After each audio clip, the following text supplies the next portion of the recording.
First of all, thanks for coming on the show, and thanks for doing the Nashville panel. In Yeah, that Nashville, was super fun. that was a lot of fun. Hopefully, we get to do some more of those. It's always really fun trying to merge the community. Uh, the Cinema 4D Mograph designer community has always been really strong. We're all really great friends, and we're trying to bring more and more people into that fold. No, regardless of what software we're using. Uh, you know, I feel like there's a whole new generation of 3D artists that exploded during COVID, especially with Blender, because it's like, hey, I'm stuck at home. Let's Yeah. learn how to do Yeah. 3D, right? And we really, and plus, and people get into it, and then they're not traveling because of COVID, and it's like, okay, come to NAB, come to events, come to meetups. Doesn't matter what software you use, come in and let's meet each other. Let's keep this tradition of community going strong. Um, Join us for events like NAB and all that. NAB is going to be a blast. Come to the Beeple thing. It doesn't matter what software you use. So, uh, yeah. So, you've got a new course on the Blender market that just came out. Yes. And what is the name of it? Let me make sure I have it right, because I was looking at your old course earlier in the day by Yeah, accident. yeah. It's going to be Intro to Motion Graphics for Blender. It's I released maybe 3 or so years ago the first version of it, which was about 4 hours of content, 6 lessons, and it would, if you're interested in getting into things like concert visuals, motion graphics, very much stuff that I really enjoyed looking at and seeing and making. Made a course for it, and then over the 3 years, I just learned so much that it's like it's time to rewrite this thing. So rewrote the course, went from 6 lessons to 14 lessons, 7.5 hours of content, and it's a really cool course. I released it in January and pumped that it's out. Super proud of it, and a lot of good responses from it. I saw you working on it on TikTok, like little pieces. You were posting updates and things, and I'm like, Yeah, and I know how hard it is to do a course. Absolutely. Brandon, you've got a course on our site as well, and it can be so much work to even do a short course. So, oh uh, yeah, Yeah. it's a great feeling when you finally ship, because you're like, hey, I accomplished something. I yeah. checked something off my list. Um, Yeah, it's like it's one thing to make 3 or 4 videos a month on YouTube, and it's like that's cool. But have something that I worked on for months and months, yeah. and then Yeah. finish it is like that's a whole nother level of just like I'm super pumped. Yeah. I've got a bunch of questions, and some of them are kind of geared toward people who aren't in Blender or noobs or whatever, and we can kind of mix it up. And again, Brandon, I'm sure you got some great questions you can add in here that I don't know to ask. Um, for somebody who's just beginning their 3D journey, right, for the first time, why would you recommend Blender specifically, and what are some of the first steps that you have to take to get into it? Um, I can answer it kind of how I got into it, which is the one thing everybody says: it's free. Right. What? Totally.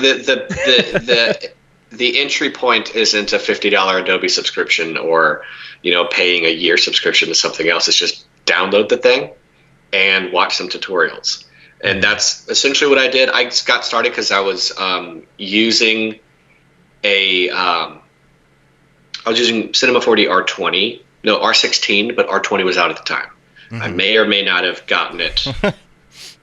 Right. My fingers are doing the air quotes. Allegedly. Allegedly. And so I was stuck on an old version of Cinema and was just using their native render engine, which was a CPU render engine. Mm-hmm. Yeah. And I was kind of sick of the speed. And so I heard on the Grayscale Gorilla podcast them just kind of flipping like, oh yeah, Blender's a thing and it's free and they try to do everything. It's whatever. And I was like, they have a GPU engine? Let's try this. And so I downloaded it, threw a Taurus into the scene. I was like, this is insane. It's rendering so fast. And then I went on like this 3-month journey of just watching so many tutorials. Yeah. So like if you're just getting started, it's like download it, watch some tutorials. The first 2 weeks are going to suck because it's boring. But then eventually you'll start to figure out some fun stuff and kind of get that barrier to entry through. And then really just like any other program. If you like it, you'll just start using it every day, and then you'll just learn so much more. Right. Absolutely. But what version did you start in Blender? The one right before 2.8. What was it? 2.79. I was on 2. I was on 2.79 for like 3 or 4 months, and then I decided to get the beta of 2.8. Mm-hmm. Right. And then and that's really what helped the channel initially, was everyone was so excited about 2.8. So I was just like making videos, like so many videos just from the beta of 2.8, not even it officially out. And there's such a huge audience for it. Yeah. Yeah, absolutely. 2.7 was the one where it became like a running gag. It was like, oh yeah, but have you seen Blender 2.7 though? It became like a internet thing. Sorry, Brandon, you probably had a question. Oh, I was just going to say there's still, a lot of people that love 2.79 and wish that they didn't change like to 2.8. But I think opening it up and changing the UI and adding all the features that they did in 2.8 was a genius move by them. To kind of bring it into more of a designer kind of space, or just more of a conventional piece of software, whereas 2.79 still had its quirks, and even before then had its quirks and stuff. So 2.8 is when I jumped in as well. That's when I really started to notice it, just because it started to look sexy, honestly. Like the viewport and everything, like the speeds of everything, like it was a huge revolution, I think, for the industry, and that's really cool to hear. So you really haven't been in that Blender space too long. So you went from like 0 to 100 like fast. Like you. Let me see. When did I start the channel? It was in. It'll tell me if I can click over it quick enough. And it's funny because when I was starting to get into that community, I was like, there has to be motion graphics artists in here, right? Because the community is so huge. Right. There was one. So I started the channel in 2018, which means I started learning like a year before that, or no, 3 months before that. Yeah, and I was just watching. You may know who I'm talking about, Mantisa. Yes, absolutely. So he was the only one making, Mograph-esque, videos, and so and they were like 2-hour long live streams that he would re-upload. Yes. And then pretty much from that, and then my just hours of Reddit diving, I started making videos. I don't know why I started making videos, like tutorials. I just did. And then I was like, well, if he's the only one doing Mograph stuff, I'm going to do it. Because and I'm going to do, and he does super long form, I'm going to do short form, which was like 10 minutes. Yeah, exactly. That's how I found you. So around that same time, I was working with Remington. We both had the same job, and he was influencing me as well. So I was over in my corner doing C4D. He was over in his corner doing Blender. Now I know who you are. I remember him saying there's a guy that was curious. Yeah, that was me. And I kept going over to his computer and looking at what he was doing, and he was mostly hitting stuff on the keyboard, and I'm like, is it all shortcuts? And he's like, yeah, man, it's mostly shortcuts. And I was like, oh my God, that's genius, because you click so many times on like gizmos and things like that and other 3D softwares that you use a lot of your right hand on the mouse. Whereas I feel like with Blender, you're using more with your left hand, and you're not really confirming a whole lot like with your right. And that changed my speed too, just in 3D software and creation, moving over to Blender just because of the shortcuts. So don't use the industry compatible keyboard shortcuts. Dive into and do the Blender shortcuts because they're incredible. Yeah, my problem is not using them. My problem was just not using the shortcuts enough. I still get yelled at in my comments like, it's a shortcut. It's like, I'm sorry, I'm busy trying to make something. I can't remember.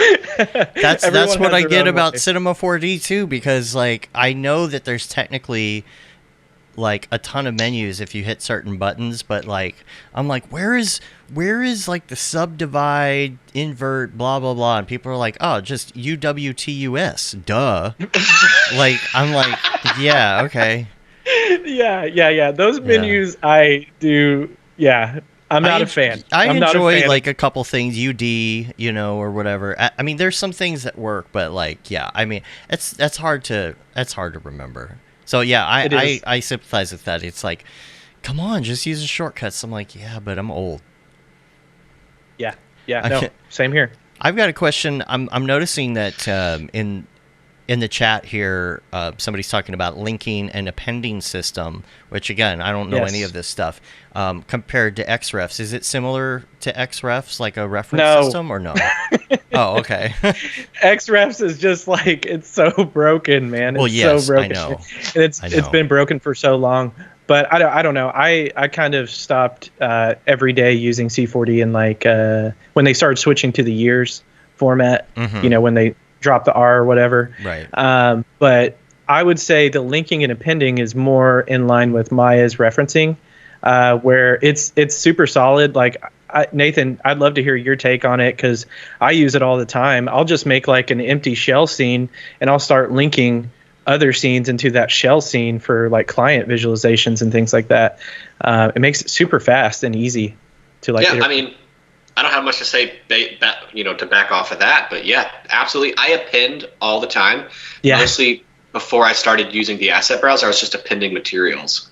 Yes. And now with the asset browser, just going. Just to keep things light. I love the system. I've never had a complaint. Not that I know any of the alternatives that you were got. XRefs, I don't even know what that is, but yeah. Yeah. It's the Cinema 4D's way. Of doing that. I used it back in the day, and it was helpful, at least for some blocking stuff. Kind of like you were saying. Somebody else is working on this piece, so you just put a placeholder in your scene, and it kind of like updates. Cameron saying Shift C, baby. Shift C. I know Shift C is the Shift bomb. C. The command window, right? The commander, isn't it what it's called? Yeah, the commander. Yeah. I've had projects before where we were having like one artist working on one piece of the project and trying to bring that into a scene using XRefs. And after a certain point, if that file was too big or too bloated, it was just like, it was a nightmare to try to work with. But with the linking and appending, it's great. It's really good in Blender. Very, very good.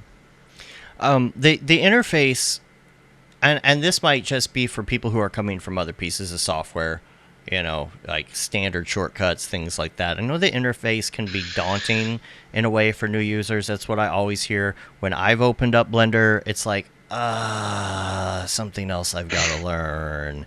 And I know eventually I'll figure it out and be fine with it. Because, Maxon changed their interface as well, right?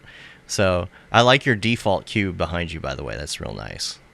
I know. I had to move it up into the corner here so we can see it. We can see our other guests. What would be some tips on like just navigating and getting used to the viewport for the first time? Just pick one workspace and get to know that one at a time, because you now have a ton of workspace presets, from sculpting to UV to just like the general layout. Because especially when you're first starting out, it's very easy to just simply try to learn everything at once. But it's really just like pick a workspace, familiarize yourself with it, and if you just kind of chunk it in that way, it's not that insane. When it comes down to it, the layout makes sense after a second. Of course, I don't know what it's like to come from Maya to Blender, or I kind of know what it's like to come from Cinema 4D to Blender, but I only use Cinema for like 3 or 4 months. To me, I use the program for hours every single day, so it makes sense now. But yeah, just like go from one workspace at a time, whatever you want. If you're a sculptor, just look at the sculpting workspace and then kind of play with it from there, and everything will eventually start to make sense. But I don't think it's as daunting as it's sort of laid out to seem. But that's kind of my take. Do you recommend? I couldn't agree more. Your video, which we should play that in here in a second. Your promo says, if you already kind of know the interface, like then this is a good start. Is there something you recommend people watch? Like, do you have an interface video or something people can watch first before they get into the course? Yeah, I have never recommended someone paying for an intro course, because YouTube has everything. Right. You have like the very popular Donut series by Blender Guru. Right. That one's super good. And you also have CG Fast Track, who has a really, really nice intro course.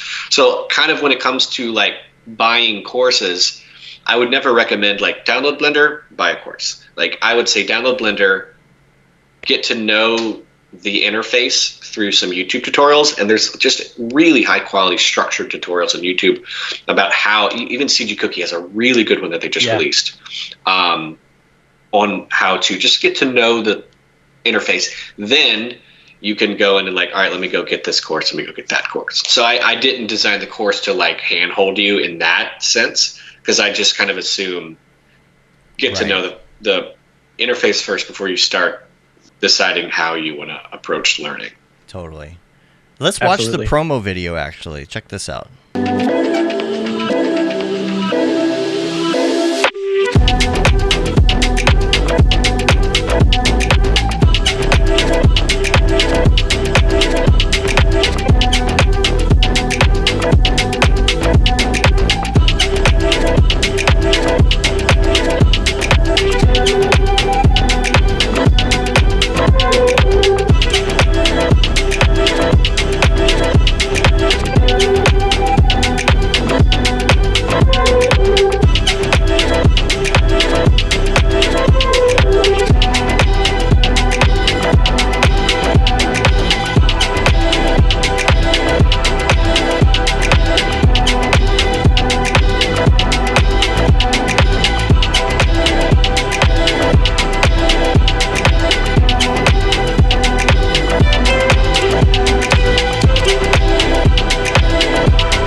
Real quick, not Gumroad. Don't go to Gumroad. Go to Blender Marketplace, right?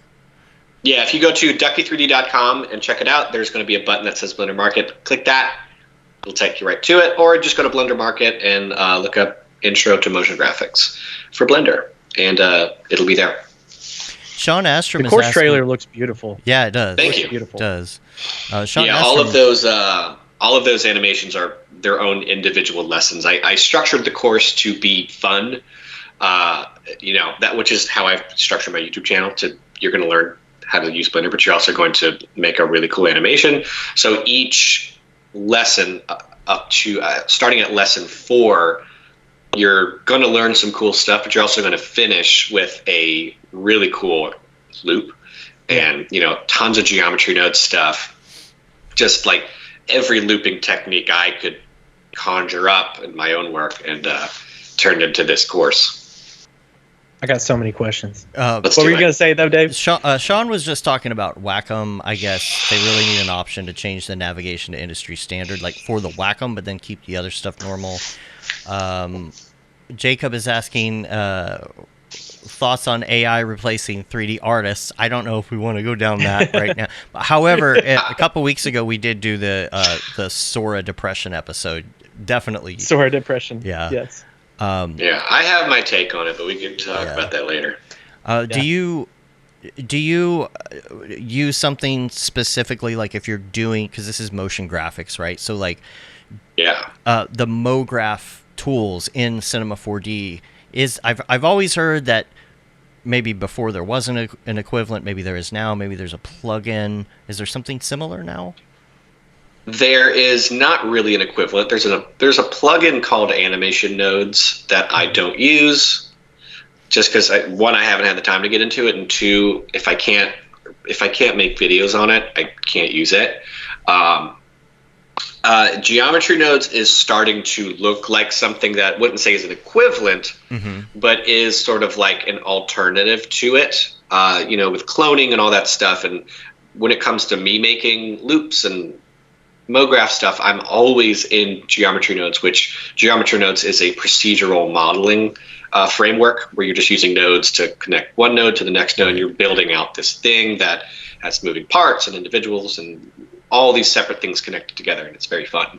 That's relatively new to Blender because it's part of Blender's Everything Nodes project, which is trying to make Blender as much as a procedural program as possible, which I'm a big fan of. Yeah, they've had the procedural material system for a really long time, and then they decided to release the procedural modeling framework. I tend to use a hybrid of the procedural and destructive together if I'm working in a pinch, which is fun. Geometry nodes can either save you a lot of time or be an excuse for you to procrastinate and do things much longer than you need to. Right. But yeah, that's always the question is like, is there a alternative in Blender to the Mograph toolset? No, Cinema 4D is still better for Mograph, but that gap is closing. Right. And I have never been like, dang it, I wish I had Cinema right now. I've always solved the problems I needed to in Blender. Because fields are just so powerful, you know. Oh yeah, we don't have that.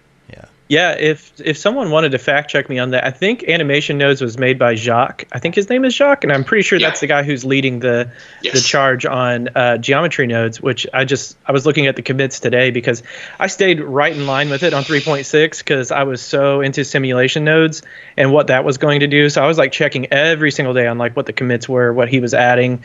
I was just looking at today what he's been adding. And it's really exciting just to see the potential and what that's going to unlock. I think right now, in my opinion, Geometry Nodes is still pretty low level. Like when you jump into it, you're accessing literally like geometry objects. You're accessing all the attributes. So if you're not really into doing kind of like vector math or like messing around with like some trig functions and stuff like that, I don't think it's for you really at this point. I make it sound scary. It's really not scary, but I think there will be a community-led effort or perhaps something from Blender Foundation themselves that is kind of like a packaged up set of tools that's similar to the Mograph module. I mean, the Mograph module itself is so easy. Like there's certain rules to it, right? And if you go outside of the bounds of that, you may not have a good time. But with Blender, you can kind of do whatever you want. And once that project is seen to its fullest potential, it will be more or less like Houdini, when you can access almost any attribute that you want across the software. So to me, I think the potential is greater than the Mograph module. But again, we may not realize that until a few years down the line. But yeah, I'm a patient man. Brandon, I'm sure you have like a... Oh, go ahead. Go ahead. I don't even remember what I was going to say. Well, I know, Brandon, you probably have like a million questions, so I'm going to let you go. Just have at it. Dude, after watching the trailer, I honestly think that, you were saying that it's not a course geared towards beginners, but I mean, what you're doing from like soup to nuts, like I really do think like someone who's passionate about motion design who may not have a lot of Blender experience could jump on board. It may be a little bit of a rockier road just because, it's Blender and it's a little bit different, but I'm sure like with your direction and what you're doing, how you're leading them through the course, I'm sure they'd be just fine. Yeah, it's what I tell people, it's a beginner to intermediate course. And the reason why I don't say like it's a beginner course is because simply I don't handhold everything. I have screencast keys on. I assume like a little bit of knowledge, but I also know like if you're an intermediate user, you're going to get something out of it. But yeah, for sure, if you're a beginner and you're not like, I don't know what the modifiers are, like if you're past that point, then absolutely the course is very much a followable. And I designed it to be like, I want you to rewatch it a bunch of times so you remember everything. And there's also Google, right? If somebody doesn't, what is that again? Just Google 100%. Exactly. Exactly. Yeah, that's why just looking at the quality of the trailer, like that's something that I would like to take, like honestly. I mean, it looks amazing. It looks very good. It's definitely like if you're a beginner, it's good, but if you've been using Blender for a while and you want to shift gears to making more Mograph stuff, then my course is going to familiarize you with, okay, well, I need to make things loop, or I need to make this particular look or this style. This course is going to have that kind of that blueprint for you. Yeah, definitely. So I have another question for you, Nathan. Like just in the Blender community and how quickly it evolves and like all these new tools, all these new systems, right now we're focusing on the animation system, I believe is like the focus right now for a lot of the Blender devs. Like, do you ever have any kind of like exhaustion from that, or are you motivated by it? I love it. I mean, with the amount of stuff that comes out, it's just more stuff for me to tinker with and make more YouTube videos about, like Am I a professional motion designer or am I a professional Blender user? I don't know, but Yeah. it's sort of like Yes. it's cool to play with, and it gives me more possibilities to make interesting design, interesting motion. So I am not exhausted. Every time a new feature comes out, I'm like, oh, let's try this thing out. I'm super pumped. I love it.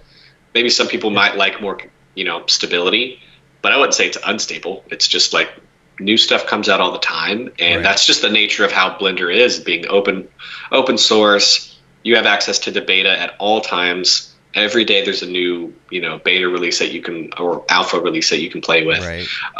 So if you're nerdy in that way and you love it, then it's like heaven. Absolutely. So do you kind of hang out in like the beta branch or alpha branch, or are you like the LTS user? What's your kind of main preference, and how many versions of Blender do you have on your computer?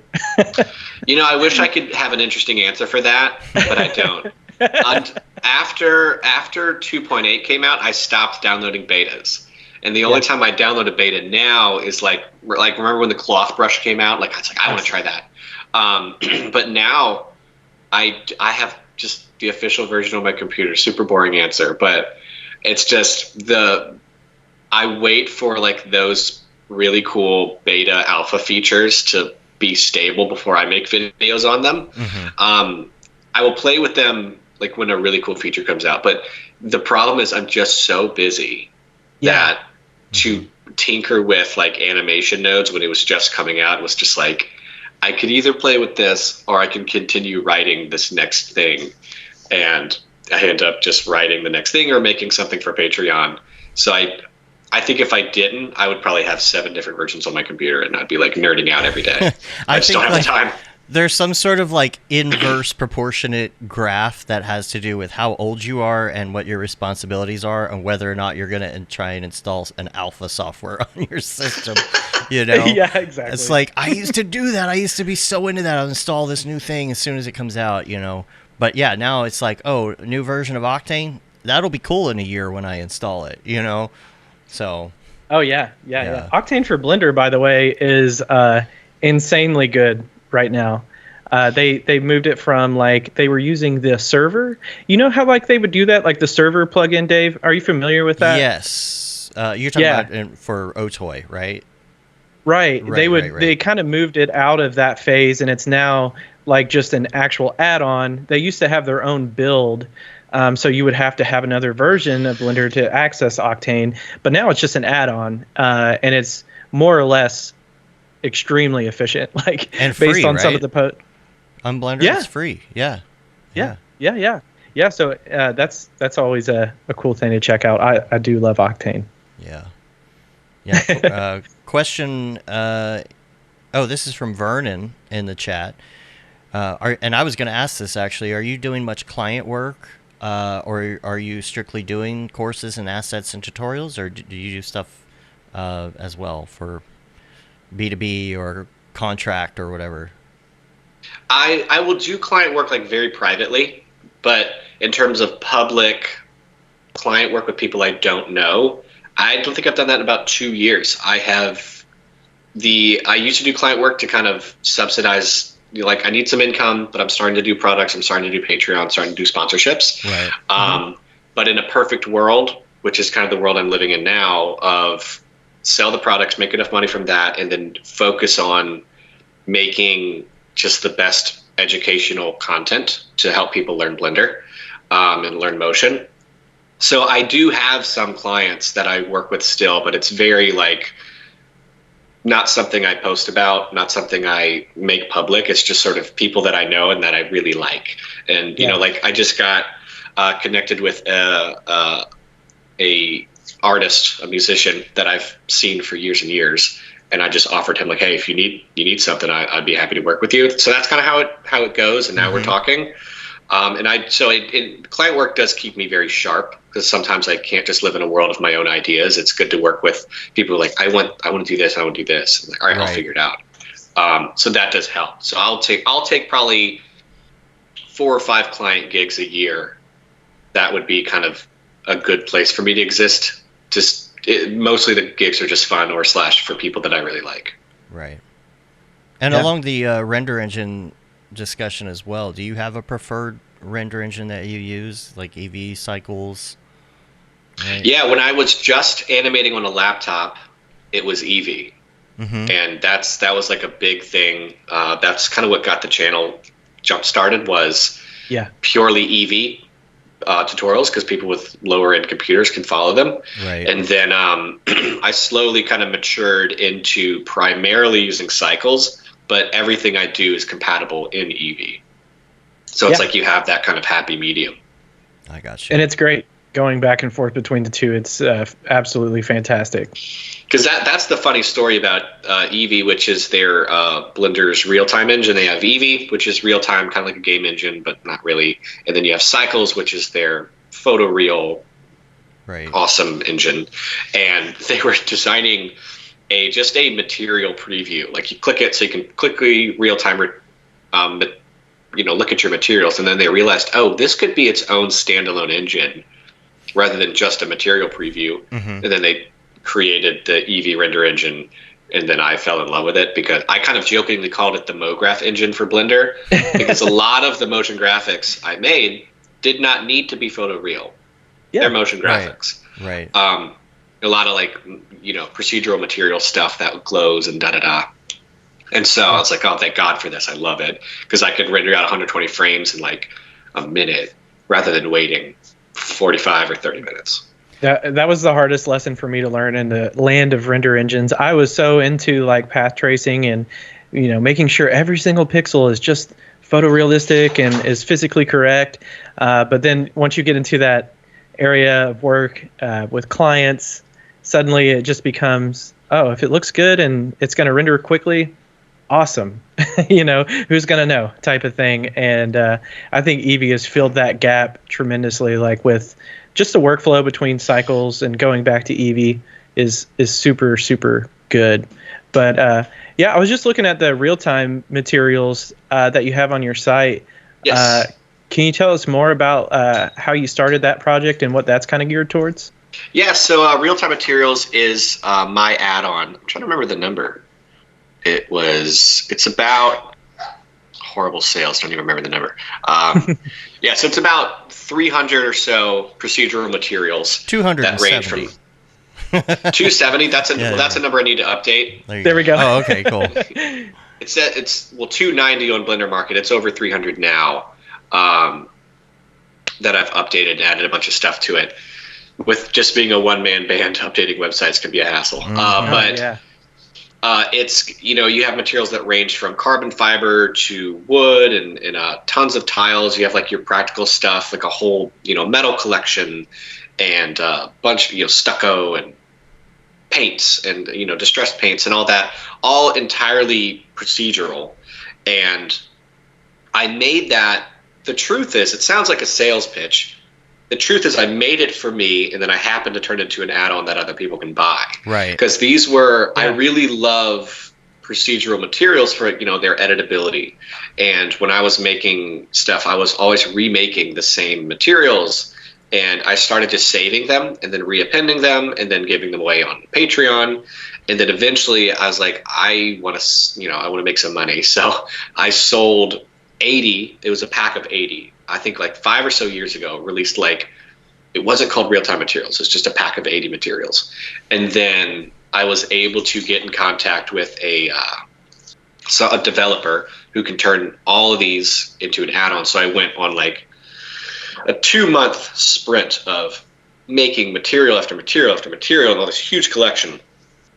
And then that turned into the first drop, which was like 150 materials. And then for the next few months, I was just adding more until we're about 300 now materials, where you just open up the add-on, click material you want, and then click add, and it just applies it to your model immediately.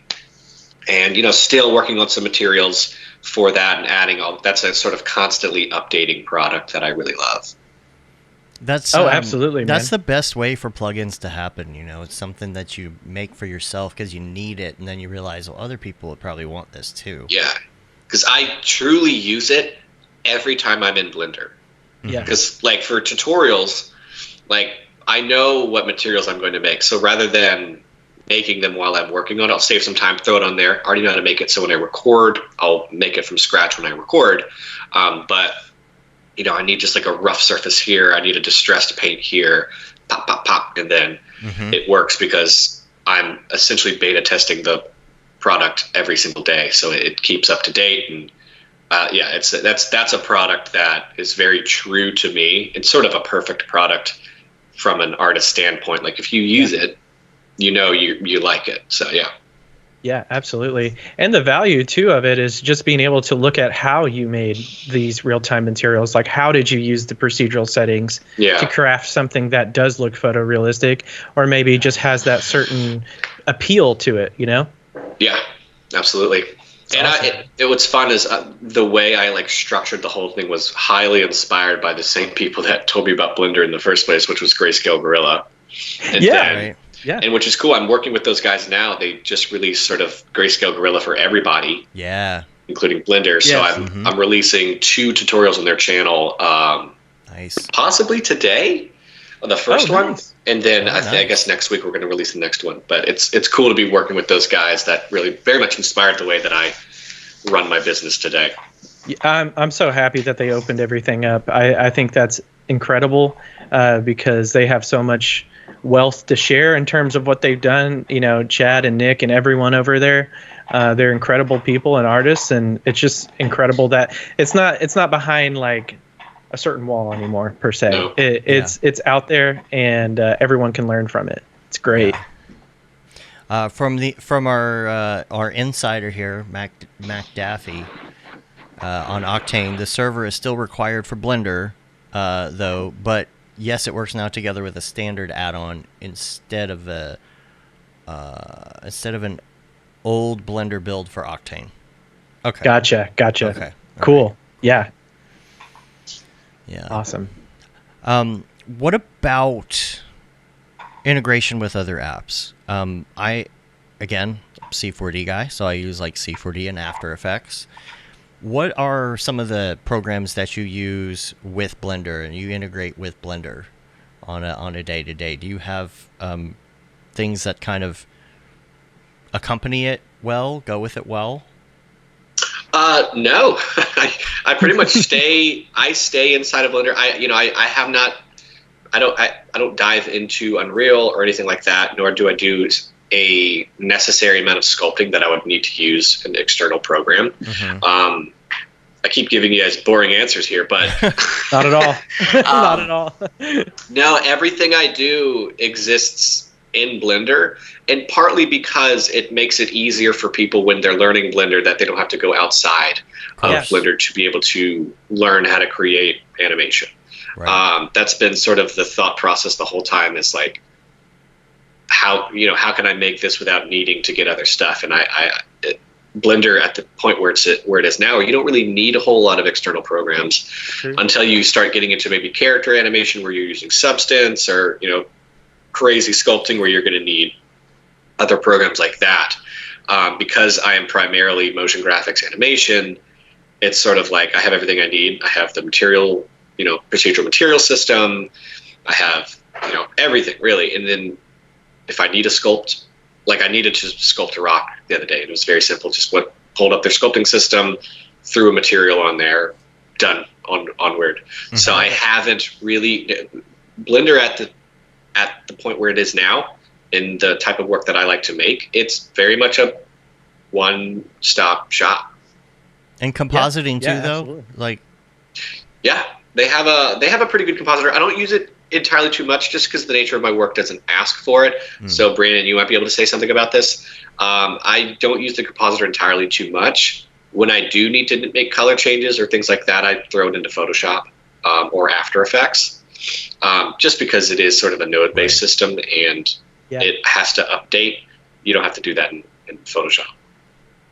Yeah, exactly. Just write it to disk and you have it in Photoshop. I absolutely love the compositor in there for like the crypto map purposes and things like that. It's really nice for doing like product viz, where you need to isolate certain parts or you may get revisions. So you just want to be able to see it in the compositor and make your updates. So a lot of the times what I'll do is, especially for product viz, do a rendering, split everything out in CryptoMat, have it in the compositor. And then if I do get client feedback, I ask myself, do I need to really re-render this kind of question?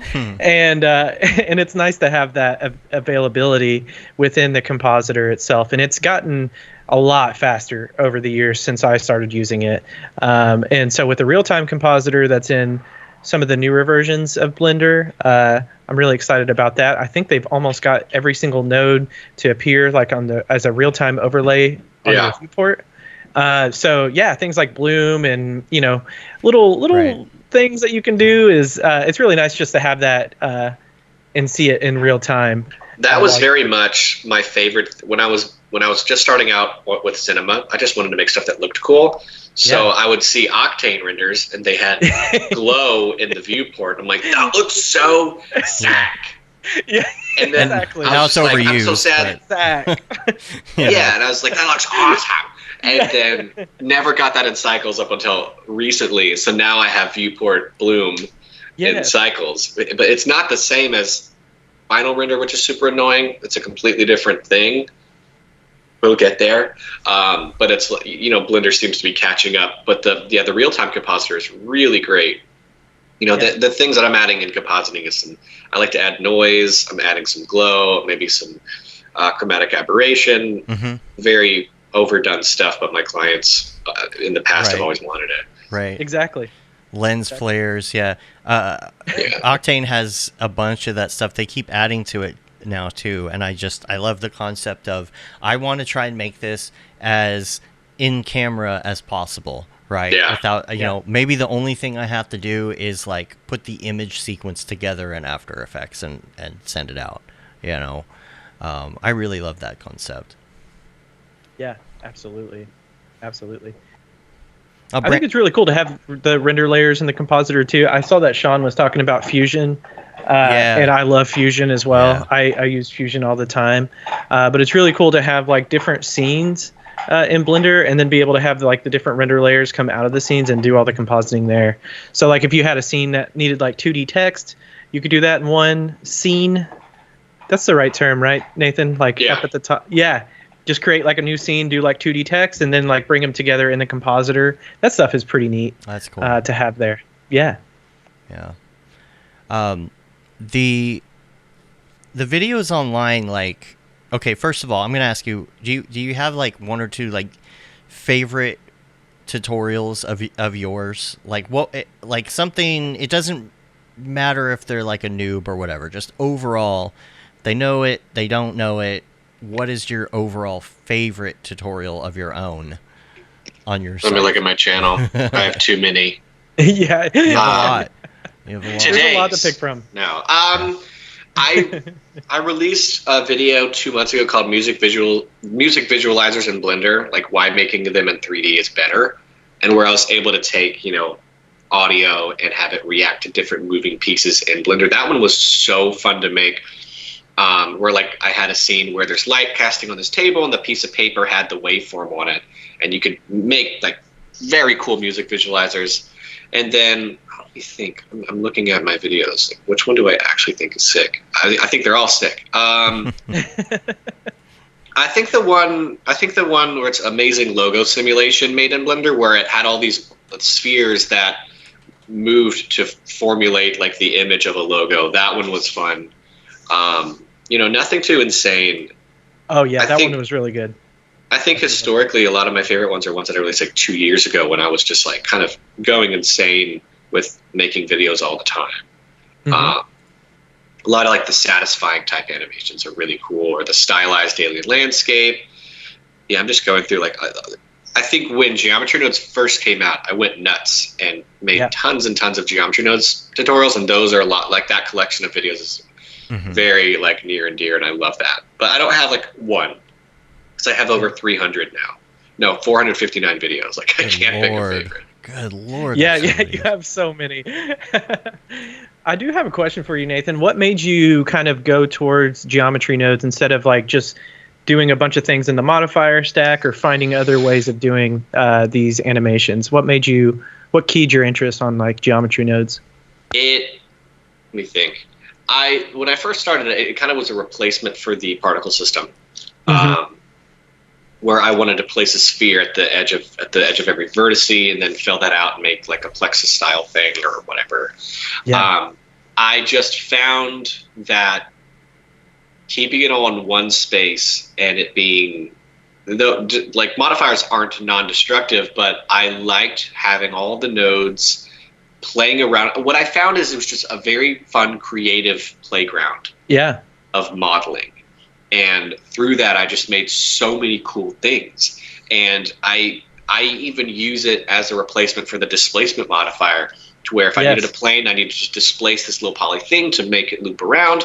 I can now use, image textures, I can use, noise textures, and I can make a loop very easy, and I could see everything. But I think the biggest reason was it was just so fun. And I found it to be, though a little more confusing than a modifier system, far more capable in terms of creative output, and just a very procedural, non-destructive workflow is something that I've loved since day one. I think Southern Shoddy was the first one to point out. He's like, yeah, you really like modular / non-destructive workflows, don't you? I was like, yeah, I guess so, don't I? But I just find them to be the most fun, and people love to learn about it, so I just keep doing it. Yeah, absolutely. That's what I couldn't agree more, by the way. And what I've noticed is going for the geometry node modifier more than any of the other modifiers, or like you said, just replacing a function of the modifiers in geometry nodes, because it's so experimental, and the discovery process is like, it's just got so much potential there, especially as an abstract kind of motion designer.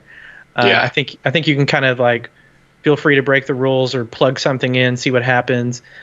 So yeah, I couldn't agree more. Yeah, with geometry nodes, that I've had so many times, I'm sure every motion designer can relate to, like, you do something, you go, oh my gosh, that looks so sick. I don't know how that happened. And then it's like, you have like this really cool aha moment. Like, I almost feel like I'm a 3D artist to chasing the next high of the aha moment of making cool stuff. And geometry nodes has very much allowed me to have more of those moments. Yeah. Do you find yourself like packaging those things up and reusing them later? Like you were talking about instancing. Do you find yourself like just rebuilding that all over again, or do you save those out for later projects? I probably should, but I tend to just enjoy building from the ground up. There's not a whole lot of stuff that like, for example, I probably should package up sort of my procedural wireframe system. I tend to not think about that in the heat of making a design. I know now they just released a recent update where you can essentially make your own modifiers, where in geometry nodes you create a system that, say, it will turn your mesh into sort of like what might look like scaffolding, which is just, wireframe and round. And so you can then package that, and then at any other point in time in Blender, you click your mesh, and then you add your own custom modifier, which is built in geometry nodes, and you can just make a bunch of those. And then you have your own set of custom tools that, rather than remaking that thing in geometry nodes over and over again, you turn it into a modifier and then just apply that. And then once you have a big collection of them, I'm sure you can package it up and sell it. But like studios can very much use this to their advantage to speed up workflows and stuff. Yeah, the scalability of just that system alone and the procedural material system, like you've shown, is super powerful. Like I think that's what I try to get across in like my social media and when I'm sharing things is, it may not be built for you, but you can build your own set of tools, your own set of scripts, whatever it may be. It's there for you. Well, it's like scene nodes in Cinema 4D. I would love to see.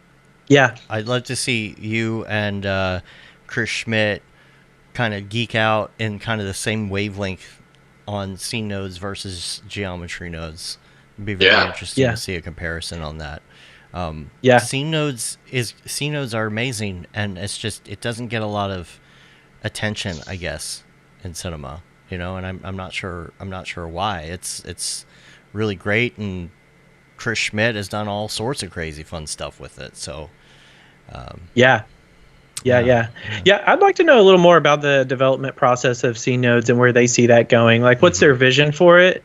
And I think Blender, the great thing about the foundation is that from the get-go, from the start, if you're not in the community, it may seem like, why are they doing this? But if you are in the community and you watch the live streams, and Pablo's great, they very much like tell you straight up, this is why we're going to do this. And then they go forward and they do it. I think they're really good at communicating to their community.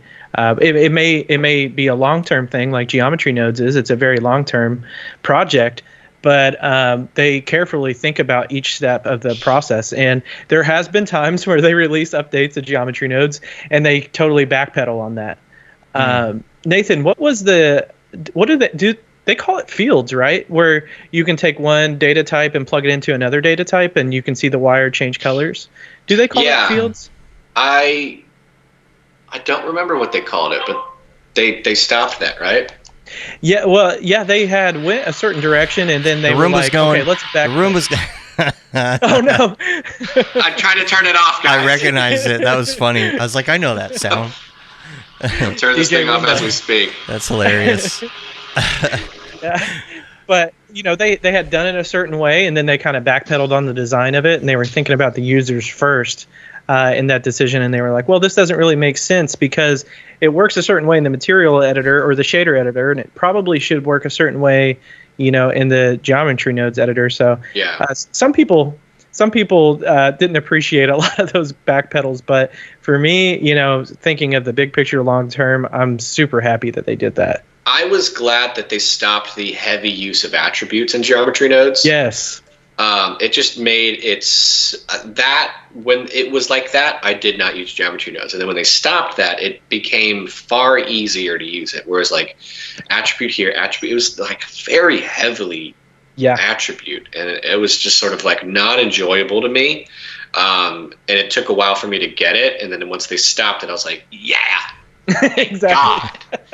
Exactly. And all that stuff is still there too, which is great that they left the option there that you can capture attributes, promote new attributes, look at the spreadsheet, do like the more or less Houdini type of way of building out your own attributes. But it's great that they have it there if you want to do it. But the fields, I think it's called fields. I could be wrong. Someone may want to fact check me there. But that implementation helped tremendously in getting new people into Geometry Nodes. Yeah. Cool. Well, we're approaching the end of the hour here. Is there anything else you want to talk about? Any more questions here in the chat? We'll give people. Yeah, let's do another hour on AI. I think that would be super fun. Yeah, we've done plenty on that.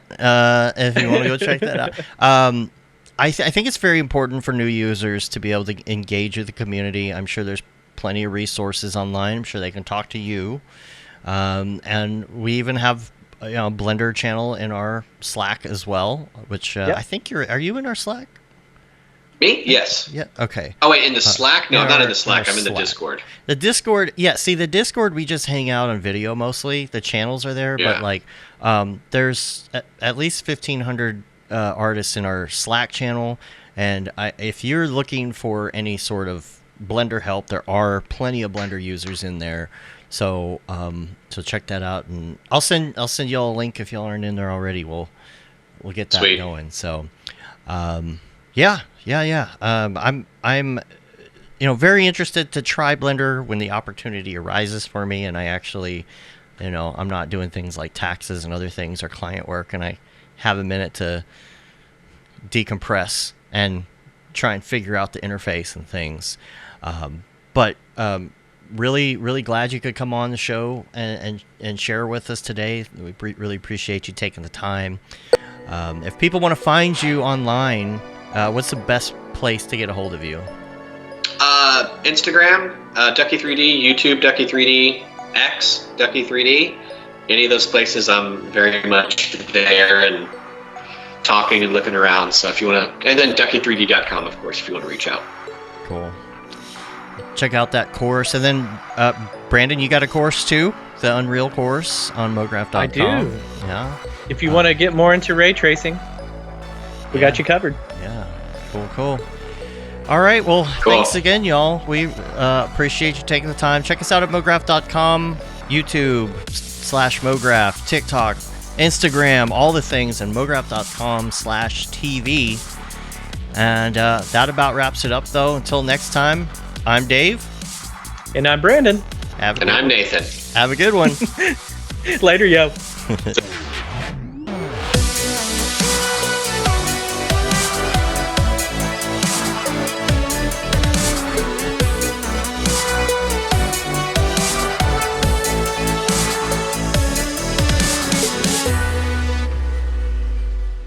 It's pretty good, I guess.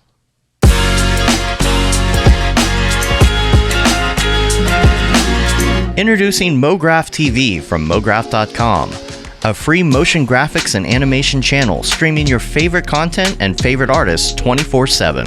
Mograph TV features motion graphics tutorials, talks, tips, inspiration, and replays of popular live shows. We offer something for all levels of designer, from introductory tutorials to high-level breakdowns and everything in between. That track looks great to me.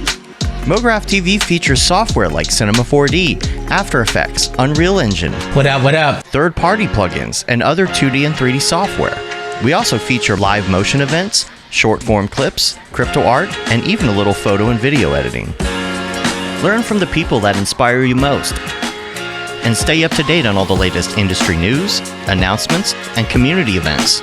You'll also see exclusive offers only available by watching.